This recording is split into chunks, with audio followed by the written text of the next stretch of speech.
Bom dia, boa tarde ou boa noite, de acordo com o momento que estiver me assistindo. Meu nome é Pedro Serrano, sou professor de Direito Constitucional da PUC de São Paulo. Eu vim aqui para tratar de um projeto de lei que todo mundo conhece, um projeto de lei que procura transformar a punição, a sanção do crime de aborto na mesma punição do homicídio, em especial para quando o aborto ocorrer com fetos que tenham a partir de 22 semanas. E aí, o primeiro esclarecimento, na realidade, a partir das 22 semanas, o projeto de lei presume que a criança tenha viabilidade, ou seja, pode-se entender viabilidade fetal como a possibilidade dela vir a nascer, num sentido mais raso, e pode-se entender viabilidade fetal como a possibilidade de sobreviver fora do útero.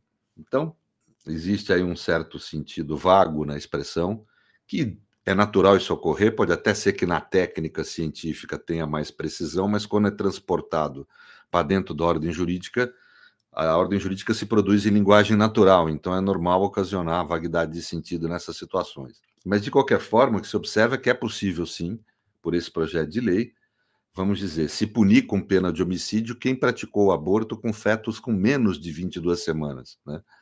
Ou seja, qualquer aborto pode ser punido com pena de homicídio, dependendo do critério do juiz, de quem for aplicar a norma. Isso cria, dentre outras questões, um grave problema prático, a meu ver, que é uma inibição dos médicos em fazer os abortos legais, os abortos em que haja estupro, os abortos em que a mãe corra risco de vida, e até o de anencefalo. Nós vamos começar a ter dificuldades, porque o médico vai estar sempre sujeito a cair vamos dizer, na avaliação de um juiz a respeito da conduta dele.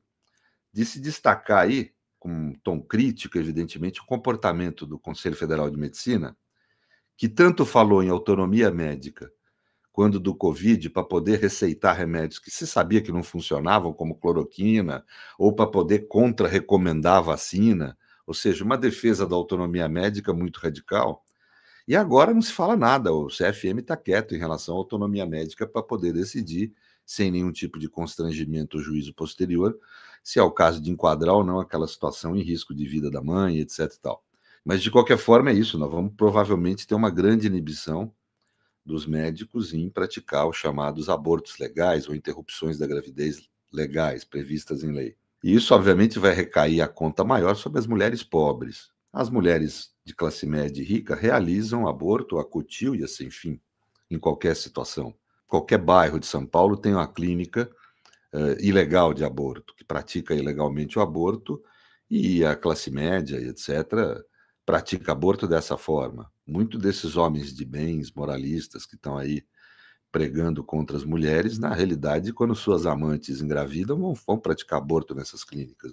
Então, a situação é essa, o projeto é evidentemente inconstitucional, agride a dignidade da mulher primeiro. A mulher sofreu um estupro, ela teve a sua dignidade humana atingida.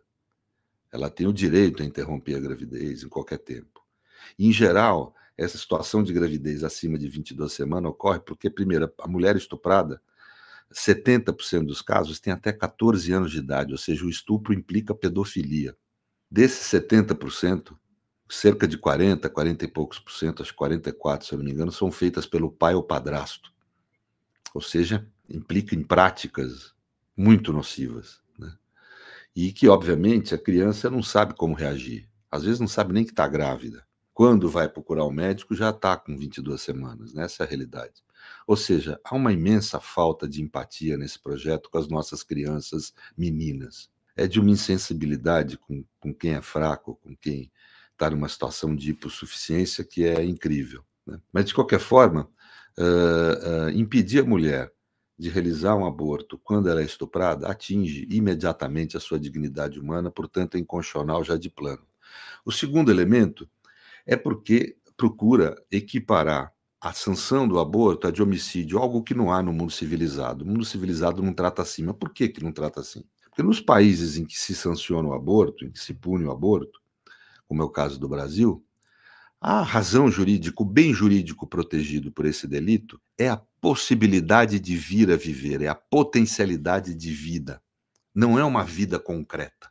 A religião pode entender, determinadas religiões, que você tem vida a partir da nidação, digamos assim, a partir da fertilização.